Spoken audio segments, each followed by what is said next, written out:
수태물이 밖으로 나오고 난 다음에 조금 잔여물들이 안쪽에 남아있는 경우가 있습니다. 그래서 자궁 내막이나 이런 부분들 안쪽에 붙어 있으면 그런 부분들이 추후에 지속적으로 출혈을 일으킬 수가 있고 다음 임신에도 좀 영향을 줄 수가 있기 때문에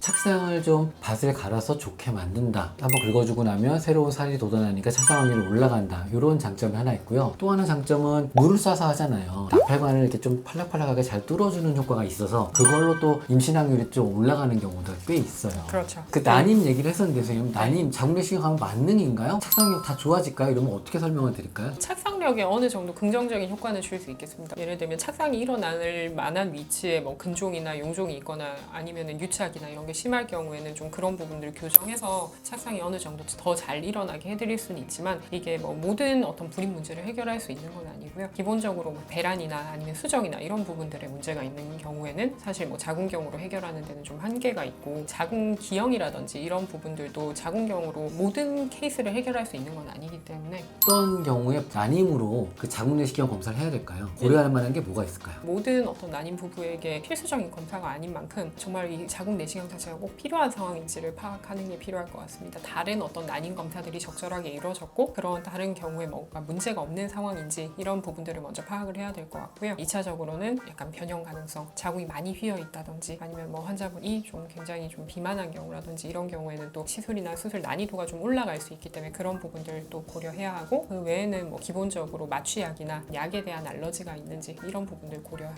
될 것 같아요. 동결을 1차 하시고 난 다음에 담당 의사분께서 자궁 내시경 조금 고려하자 얘기하셨다 합니다. 근데 그 두 가지의 차이가 뭔지 좀 궁금해서 질문을 남기셨는데 어떤 게 다른가요? 그런 경우에는 대개는 이제 진단을 한번 보는 거죠. 동결하고 다 좋았는데 그 선생님이 이렇게 권유했다는 내용은 착상이 될 것 같았는데 안 됐다는 거를 반증할 수도 있어요.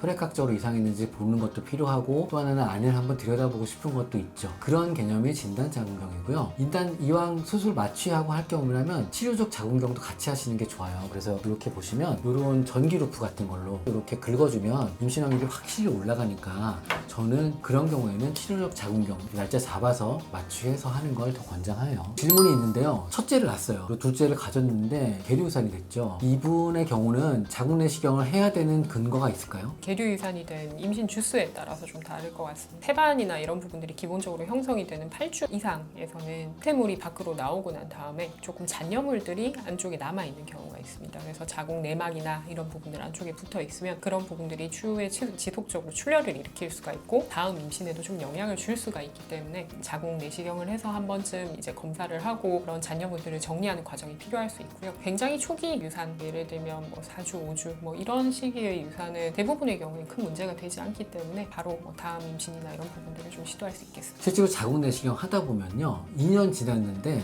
태반 잔유물이 나오는 경우가 있어요. 조직 검사에.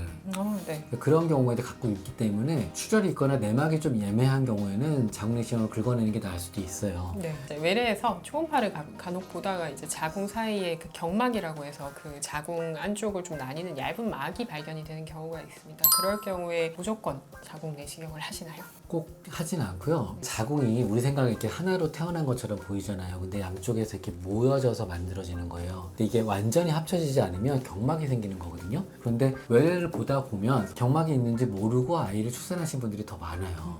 그러니 제가 볼 때는 경막이 완전히 내려오거나 뭔가 문제가 생기는 게 아니라면 자궁내시경을 굳이 하실 필요는 없고요. 이게 난임으로 와서 진료를 받는데 경막이 발견됐다. 그런 경우에는 케이스 바이 케이스로 상의해서 약간 좀 쳐서 올리는 게 좋을 수도 있습니다. 경막이라는 게 자궁 안에 내막을 이렇게 구분하는 막이거든요.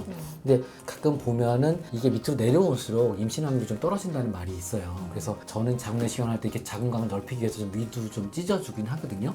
그러면 착상 확률이 올라가니까 경막에 대해서는 그냥 우연히 발견됐을 때는 임신 시도를 먼저 하시고 그 다음에 유산이나 만약에 임신이 잘 안 된다. 그럴 때는 좀 치료적으로 하시는 걸 권장하죠. 자, 그럼 오늘 간단하게 한마디 한번 얘기해 주실래요, 선생님? 오늘도 저도 수술하면서 이제 환자분이 묻기는 하셨는데 실제로 이제 자궁 내시경이라고 하면 이제 뭐 수술 뭐 이렇게 얘기를 하니까 환자분들이 많이 겁을 내십니다. 난임이나 이런 부분들로 고통받으시는 분들은 또 자궁을 건드리면 더 임신이나 이런 데 안 좋은 영향을 미치지 않을까 걱정을 하시는데 실제로 이제 저희가 내시경으로 보면서 정말로 꼭 필요한 부위에 대해서만 필요시에 적절하게 이제 조직을 떼거나 아니면은 정리를 하는 차원이기 때문에 자궁에 안 좋은 뭐 위해를 가할 수 있다라는 그런 부분들은 너무 염려하지 마시고 수술 진행하시면 될 것 같습니다. 전문가가 하면 다르다. 네, 그렇죠.